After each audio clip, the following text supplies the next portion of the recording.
ನನ್ನ ಭಾವ ಅಕ್ಕನಿಗಿಂತ ಮುಂಚೆ ನನ್ನನ್ನು ಪ್ರೆಗ್ನೆಂಟ್ ಮಾಡಿದರು. ವಿಷಯ ತಿಳಿದ ಮೇಲೆ ನಾನು ಬೆಚ್ಚಿಬಿದ್ದೆ.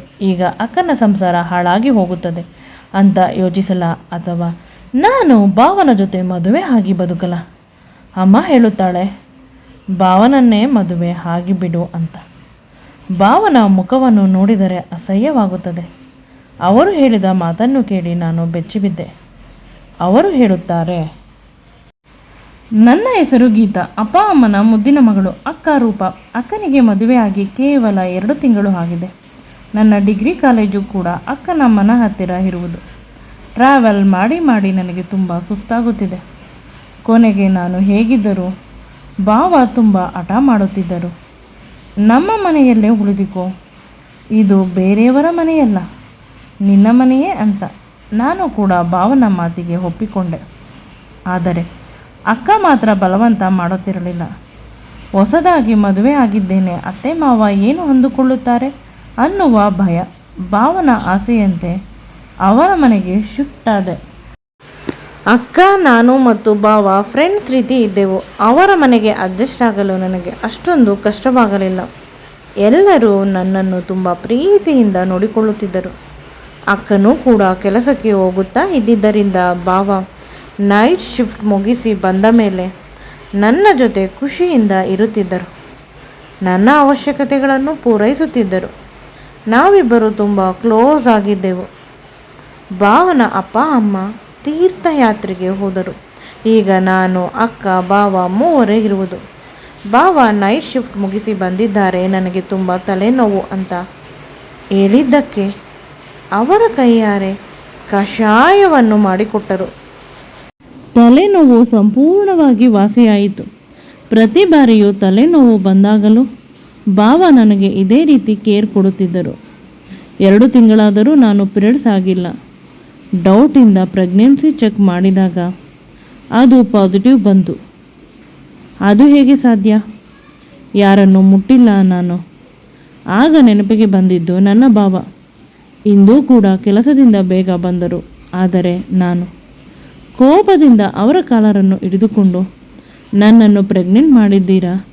ಅಕ್ಕನಿಗಿಂತ ಮುಂಚೆ ನಾಚಿಕೆ ಆಗುವುದಿಲ್ಲವೇ? ಅಕ್ಕನಿಗೆ ಹೇಳುತ್ತೇನೆ ಅಂತ ಗಲಾಟೆ ಮಾಡಿದೆ. ಅವರು ತನಗೆ ಏನು ತಿಳಿದಿಲ್ಲ ಅನ್ನುವ ರೀತಿ ಇದ್ದರು. ಭಾವನ ಜೊತೆ ಜಗಳವಾಡುತ್ತಾ ಸುಸ್ತಾಗಿ ಕೆಳಗೆ ಬಿದ್ದೆ. ಪ್ರಜ್ಞೆ ತಪ್ಪಿದ್ದು ಮಾತ್ರ ನನಗೆ ನೆನಪಿರುವುದು. ಎಚ್ಚರವಾದಾಗ ನಾನು ಆಸ್ಪತ್ರೆಯ ಹಾಸಿಗೆ ಮೇಲೆ ಇದ್ದೆ. ನನ್ನ ಎದುರುಗಡೆ ಅಕ್ಕ, ಭಾವ, ಅಪ್ಪ, ಅಮ್ಮ ಎಲ್ಲರೂ ಇದ್ದರು. ನಾನು ಅಕ್ಕನ ಕೈಯನ್ನು ಹಿಡಿದುಕೊಂಡು ಅಳುತ್ತಾ, ನಿನ್ನ ಸಂಸಾರವನ್ನು ನಾನು ಹಾಳು ಮಾಡಿದೆ. ನನಗೆ ತಿಳಿಯದೆ ಭಾವ ನನ್ನನ್ನು ಹಾಳು ಮಾಡಿ ಪ್ರೆಗ್ನೆಂಟ್ ಮಾಡಿದ್ದಾರೆ. ನಾನು ನಿನ್ನಿಂದ ದೂರ ಹೊರಟು ಹೋಗುತ್ತೇನೆ, ನಿನಗೆ ಯಾವುದೇ ರೀತಿಯಾದ ತೊಂದರೆ ಮಾಡುವುದಿಲ್ಲ ಅಂತ ಹೇಳುತ್ತಿದ್ದೆ. ಆಗ ಅಕ್ಕ ನನ್ನನ್ನು ಗಟ್ಟಿಯಾಗಿ ತಬ್ಬಿಕೊಂಡು, ಅಯ್ಯೋ ಹುಚ್ಚಿ, ಆ ರೀತಿ ಏನೂ ಆಗಿಲ್ಲ. ಕೆಲವೊಮ್ಮೆ ಪ್ರೆಗ್ನೆನ್ಸಿ ಕಿಟ್, ಅದರಲ್ಲಿ ಬರುವ ರಿಸಲ್ಟ್ ಕೂಡ ತಪ್ಪು ಇರುತ್ತದೆ ಅಷ್ಟೇ. ಸ್ಕ್ಯಾನಿಂಗ್ ಮಾಡಿಸಿ ಆಯಿತು. ನಿನಗೆ ಹಾರ್ಮೋನ್ಸ್ ಇಂಬ್ಯಾಲೆನ್ಸ್ ಇರುವುದರಿಂದ ಪೀರಿಯಡ್ಸ್ ಲೇಟ್ ಆಗಿದೆ ಅಷ್ಟೇ. ಇನ್ಯಾವುದೇ ರೀತಿಯ ಸಮಸ್ಯೆ ಇಲ್ಲ. ಧೈರ್ಯವಾಗಿ ಇರು. ನಿನ್ನ ಭಾವ ತುಂಬ ಒಳ್ಳೆಯವರು. ನಿನ್ನನ್ನು ಮಗಳ ರೀತಿ ನೋಡುತ್ತಿದ್ದರು. ಅವರ ಮೇಲೆ ಅನುಮಾನ ಪಡುವುದಕ್ಕಿಂತ ಮುಂಚೆ 10 ಬಾರಿ ಯೋಚನೆ ಮಾಡಬೇಕಿತ್ತು ಅಲ್ಲವೇ? ನನಗೆ ಗೊತ್ತು ನಿನಗೆ ತುಂಬ ಕಷ್ಟವಾಗುತ್ತಿತ್ತು ಅಂತ. ಆದರೂ ಮತ್ತೊಮ್ಮೆ ನಿನ್ನ ಭಾವನ ಮೇಲೆ ಆರೋಪ ಮಾಡುವುದಕ್ಕಿಂತ ಮುಂಚೆ ಸ್ವಲ್ಪ ಯೋಚಿಸು, ಅರ್ಥವಾಯಿತೆ ಅಂತ ಅಕ್ಕ ಕೋಪ ಮಾಡಿಕೊಂಡು ಅಲ್ಲಿಂದ ಹೊರಟು ಹೋದಳು. ನಾನು ಜೋರಾಗಿ ಅಳುತ್ತಿದ್ದೆ. ಭಾವ ನನ್ನ ಹತ್ತಿರ ಬಂದು, ಅಳಬೇಡ, ನೀನು ನನ್ನ ಮಗುವಿನ ರೀತಿ. ನನಗೆ ಅಕ್ಕ ತಂಗಿಯರು ಯಾರೂ ಇಲ್ಲ. ನಿನ್ನನ್ನು ನನ್ನ ಮಗು ಅಂತ ಅಂದುಕೊಂಡಿದ್ದೆ. ನಿನ್ನ ಬಗ್ಗೆ ನನಗೆ ಕೆಟ್ಟ ಆಲೋಚನೆ ಎಂದು ಬರುವುದಿಲ್ಲ. ಭಾವ, ನೀವು ಕಷಾಯ ಕೊಟ್ಟಾಗ ನನಗೆ ನಿದ್ದೆ ಬರುತ್ತಿತ್ತು. ಆಗ ಏನಾದರೂ ಹೆಚ್ಚು ಕಡಿಮೆ ಆಗಿರಬಹುದು ಅಂತ ಅಂದುಕೊಂಡೆ. ಕಷಾಯ ಮಾಡಬೇಕಾದರೆ ಸ್ವಲ್ಪ ನಿದ್ರೆ ಬರಲು ಆಯುರ್ವೇದದಲ್ಲಿ ಇರುವ ಔಷಧಿಯನ್ನು ನಾವು ಮಿಕ್ಸ್ ಮಾಡುತ್ತೇವೆ. ನಿನಗೆ ಗೊತ್ತೂ ಅಲ್ಲವೇ, ನಾನು ಆಯುರ್ವೇದದಲ್ಲಿ ಮಾಸ್ಟರ್ಸ್ ಮಾಡಿದ್ದೇನೆ ಅಂತ. ನಿನ್ನ ಅಕ್ಕನನ್ನು ನಾನು ಸಮಾಧಾನ ಮಾಡುತ್ತೇನೆ. ಈಗ ಬೇಸರವಾಯಿತು ಅಂತ ಮನೆಯನ್ನು ಬಿಟ್ಟು ಹೋಗಬಾರದು. ನಿನ್ನ ಎಜುಕೇಷನ್ ಕಂಪ್ಲೀಟ್ ಆಗುವವರೆಗೂ ನನ್ನ ಮನೆಯಲ್ಲಿ ನನ್ನ ಮಗುವಿನ ರೀತಿ ಇರಬೇಕು, ಅರ್ಥವಾಯಿತೆ ಅಂತ ಹೇಳಿದರು.